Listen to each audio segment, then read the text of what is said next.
आप लोगों से एक सिंपल सा सवाल पूछता हूँ।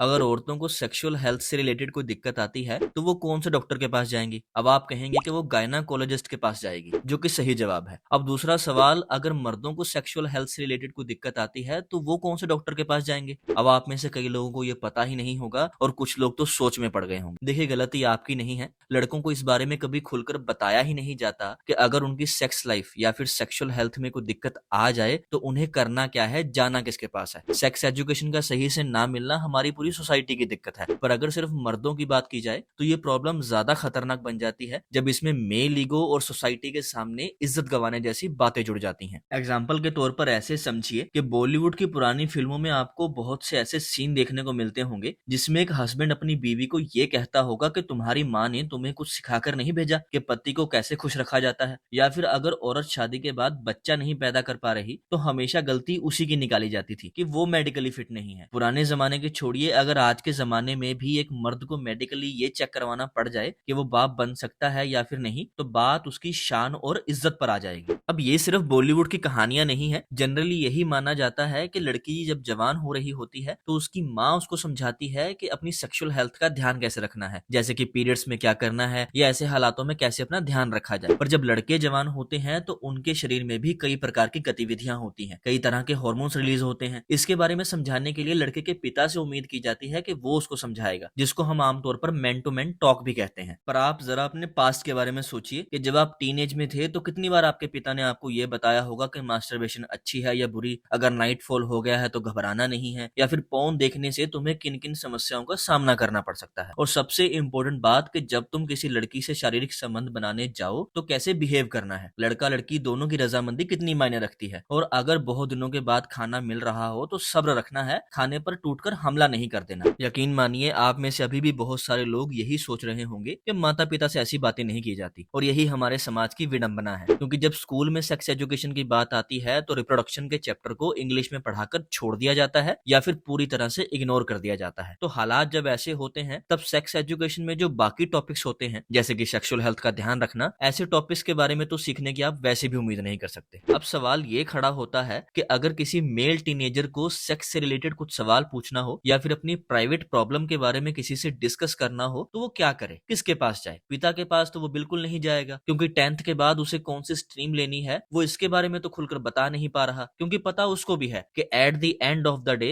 पिता ने ही डिसाइड करना है कि मेरा बेटा आर्ट्स लेगा या फिर साइंस। तो ऐसी सिचुएशन में अपनी सेक्स हेल्थ के बारे में पिता को बताने का तो कोई सवाल ही खड़ा नहीं होता। अब दूसरा ऑप्शन उसके पास बचता है कि स्कूल में किसी टीचर या फिर काउंसलर से पूछे कि वो क्या कर सकता है। वो भी मुश्किल है, क्योंकि इंडिया के एजुकेशन सिस्टम में सेक्स एजुकेशन के जो हालात हैं उसके बारे में आप ऑलरेडी बहुत सारी वीडियोस को सुन चुके होंगे, देख चुके होंगे। अब आखिरी ऑप्शन जो किसी लड़के के पास बचता है वो होता है उसका फ्रेंड सर्कल। अब वो डायरेक्टली तो अपने दोस्तों से सवाल पूछ नहीं सकता, क्योंकि उसके दोस्तों के भी वही हालात हैं जो उसके। तो इस सिनेरियो में सभी दोस्त मिलकर सेक्स को जानने के लिए सबसे पहला जो सोर्स ढूंढते हैं वो होता है पोर्न वीडियोस। और यही पोर्न वीडियोस एक लड़की की जिंदगी में ऐसा साइकिल शुरू कर देती हैं जो उसकी लव लाइफ, सेक्स लाइफ और सेक्सुअल हेल्थ को बर्बाद कर देता है। अब जिस लड़के को अपने स्कूल टाइम से ही पोर्न वीडियोस देखने की लत लग चुकी है, उसके ऊपर फ्यूचर में जाकर क्या क्या इफेक्ट्स पड़ते हैं इसके बारे में बताऊंगा। ध्यान से सुनिएगा और अपने ऊपर अप्लाई करके देखिएगा, कहीं आपके भी यही हालात ना हो। अब एडल्ट फिल्मों में और रियल लाइफ इंटीमेसी में जमीन आसमान का फर्क होता है। 18+ मूवीज देखने वाला लड़का हमेशा अपनी फैंटेसी लैंड में रहकर ही सेक्सुअल एक्टिविटी को अप्रोच करता है। उसके लिए कंसेंट मायने नहीं रखती, क्योंकि उसको वो चीज कभी सही तरीके से सिखाई ही नहीं गई। उसने ऐसी फिल्मों में सिर्फ और सिर्फ एक मेल को अपनी फीमेल पार्टनर को डोमिनेट करते हुए ही देखा है। मेंस जनरल ने अपने एक आर्टिकल में कुछ मर्दों के एक्सपीरियंस पब्लिश किए थे जिन्होंने पोर्न एडिक्शन की वजह से अपनी वाइफ और गर्लफ्रेंड के साथ अपने पर्सनल रिलेशन खराब कर लिए थे। एक आदमी ने अपना एक्सपीरियंस शेयर किया और ये बताया कि पोर्न एडिक्शन ने उसकी और उसकी वाइफ के बीच का लव बॉन्ड खत्म कर दिया था। उसके दिमाग में सिर्फ और सिर्फ हवा सी भरी रहती थी, जिसकी वजह से हस्बैंड और वाइफ के बीच फिजिकल रिलेशन तो बन जाता था, बट किसी भी तरह का इमोशनल रिलेशन डेवलप नहीं हुआ था। एक और आदमी ने अपना एक्सपीरियंस शेयर किया और बताया कि असल जिंदगी में फिजिकल इंटीमेसी पोर्न मूवीज की तरह परफेक्ट नहीं होती, और आपकी वाइफ और गर्लफ्रेंड की बॉडी पोर्न एक्ट्रेस की तरह परफेक्ट भी नहीं दिखाई देती। अब ज्यादा पोर्न देखने की वजह से मास्टरबेशन की भी लत लग जाती है, जिसकी वजह से कई सेक्सुअल हेल्थ डिसऑर्डर भी होते हैं, जैसे कि